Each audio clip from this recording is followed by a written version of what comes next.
Hello student, good morning. आप लोगों को सबसे पहले राखी की बधाइयाँ।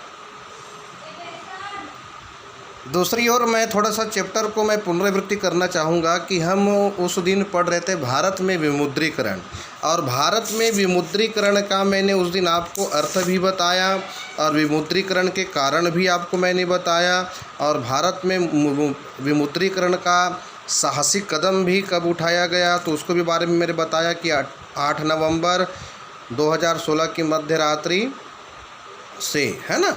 इन सब पर भी हमने गहन चर्चा की और भारत में विमुद्रीकरण का संक्षिप्त भी इतिहास बताया, और साथ ही साथ विमुद्रीकरण के कारण भी, और उससे बड़ा मुख्य जो चीज़ है वो है विमुद्रीकरण से लाभ और विमुद्रीकरण से हानियाँ, और विमुद्रीकरण से क्या क्या किन किन चीज़ों पर अधिक प्रभाव पड़ी उन पर हमने बहुत ही विस्तृत चर्चा किया।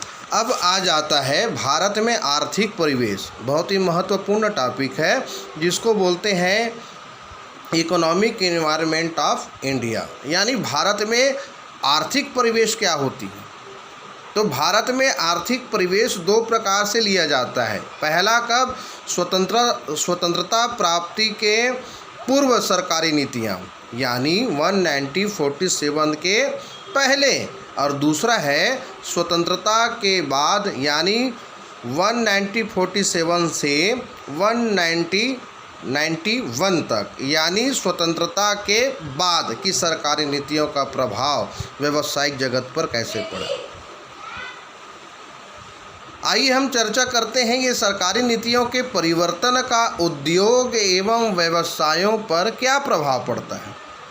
ठीक है, तो स्वतंत्रता प्राप्ति के पूर्व सरकारी नीति और उसके क्या प्रभाव रहे, यानी जब हमारा देश किसके अधीन था, ब्रिटिश शासन के अधीन था, और ब्रिटिश सरकार की नीति का भारतीय व्यवसाय पर यह प्रभाव पड़ा कि भारतीय व्यवसाय औपनिवेशिक अर्थव्यवस्था की सीमा के भीतर ही कार्य करना होता था, क्योंकि हम अंग्रेज़ों के गुलाम थे, ब्रिटिश साम्राज्य के गुलाम थे। तो ऐसी स्थिति में जितनी भी सरकारी नीतियाँ बनाई जाती थी अंग्रेज़ों के द्वारा, और उन्हीं नीतियों के द्वारा ही हम व्यवसाय पर आर्थिक प्रयोग किया जाता था।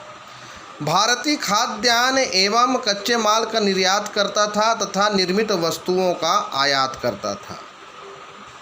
भारत में जो कच्चे माल है, रॉ मटेरियल्स, उनको अन्य देशों को भेजा जाता था, और यहाँ जो निर्मित वस्तु है उन्हों आयात भी किया, आयात और निर्यात। ठीक है, और इस प्रकार से विदेशी व्यापार शोषण तथा विकासहीनता का माध्यम बन गया। भारत के लिए आर्थिक नीति का निर्धारण ब्रिटेन में होता था, भारत में नहीं होता था, और इस नीति में ब्रिटिश अर्थव्यवस्था तथा ब्रिटिश पूंजीपतियों के हित को ही विशेष रूप से ध्यान रखा जाता था। किन किन वर्गों को, तो ब्रिटिश पूंजीपति, और दूसरा विशेष जो पूंजीपति और रहते थे उन पर ही उनका विशेष ध्यान रखा जाता था। इस प्रकार 1947 के पूर्व भारतीय व्यवसाय को फलने फूलने के लिए उपयुक्त वातावरण नहीं मिला, विकास की कोई गति नहीं रही, प्रगति कहीं नहीं हो पाया व्यवसाय का। तो ऐसी स्थिति में 19वीं सदी के उत्तरार्ध में रेलवे के विकास के बाद भारत में कुछ उद्योग भारतीय उद्यमियों द्वारा विकसित किए गए। 1920 के दशक में विविधात्मक संरक्षण की नीति का अच्छा प्रभाव पड़ा। कृषि तथा उद्योग के बीच संबंध घनिष्ठ हो गया, और 20वीं सदी के प्रारंभ में भारतीय उद्योगों में काम करने वाले अधिकांश प्रबंधकीय एवं तकनीकी कर्मचारी विदेशी थे, और सन 1914 के बाद एक शक्तिशाली स्वदेशी पूंजीपति वर्ग का उदय हुआ, जिसके पास स्वतंत्र आर्थिक एवं वित्तीय आधार था। भारतीय अर्थव्यवस्था विदेशी पूंजी पर आश्रित थी, किंतु भारतीय पूंजीपति वर्ग ऐसा नहीं था। सन 1918 के पश्चात बर्मा सेल ब्रुक बॉन्ड आदि बहुराष्ट्रीय कंपनियां भारत में आई। ध्यान से सुनिएगा।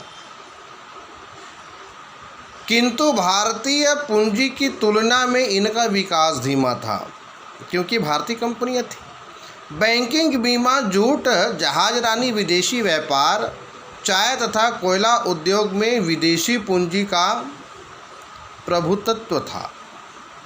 भारत में 1918 के बाद फिक्की, जिसको बोला जाता है federation of Indian chambers of commerce and industrial, इसको हम अंतिम चैप्टर में पढ़ेंगे। अंतिम अध्याय पर चेंबर्स ऑफ कॉमर्स का भी गठन कैसे होता है, क्या होता है, कौन सदस्य होते हैं, कैसी इसकी कार्य प्रणाली होती है, क्या न्याय व्यवस्था होता है, इस पर गहन चर्चा होगी। लेकिन अभी नहीं, ये आने वाले आखिरी अंतिम चैप्टरों पर हम पढ़ेंगे। किंतु भारत में आर्थिक क्रांति के बिना औद्योगिक विकास हुआ। अब आ जाता है, अभी मैं जितनी भी बातें मैंने आपको बताई वो स्वतंत्रता के पूर्व सरकारी नीति का और उसके प्रभाव के बारे में बताया। अब जो मैं बताने वाला हूँ स्वतंत्रता के बाद, यानी 1947 से 1991 तक सरकारी नीति और उसके प्रभाव। 15 अगस्त 1947 को भारत स्वतंत्र हुआ, अतः आर्थिक विकास के लिए अध्याय का सूत्रपात हुआ। प्रथम कुछ वर्ष तो पुनर्वास एवं देश के विभाजन की समस्याओं के समाधान में चले गए, किंतु शीघ्र ही, जल्द ही नियोजित विकास की नीति अपनाई गई। ध्यान से सुनिएगा। और 1 अप्रैल 1951 से प्रथम पंचवर्षीय योजना प्रारंभ की गई। अंडरलाइन कर लीजिएगा, मस्तिष्क पर भी और अपने पुस्तक पर भी।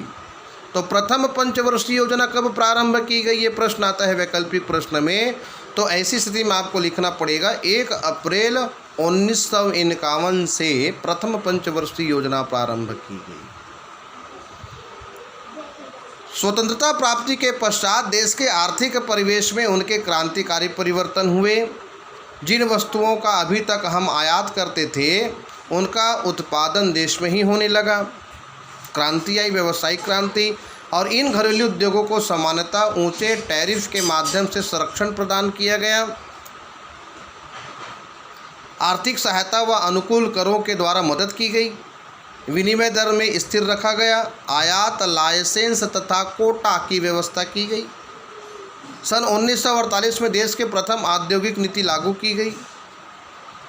सन 1948 में देश की प्रथम औद्योगिक नीति का क्या किया गया, नीति लागू की गई। और सन 1956 में द्वितीय औद्योगिक नीति लागू की गई। अंडरलाइन कर लीजिए बिल्कुल।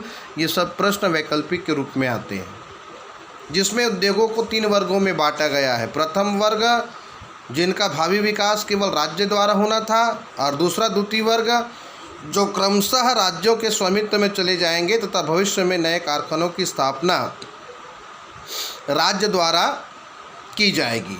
और तीसरा है तृतीय वर्ग में शेष उद्योग रखे गए। ये उद्योग मुख्य रूप से उपभोक्ता वस्तुओं का उत्पादन करने वाले उद्योग थे। इन्हें निजी क्षेत्र के लिए छोड़ दिया गया, किंतु ये भी राज्य की सामाजिक तथा आर्थिक नीति के ढांचे के अंतर्गत ही रहेंगे।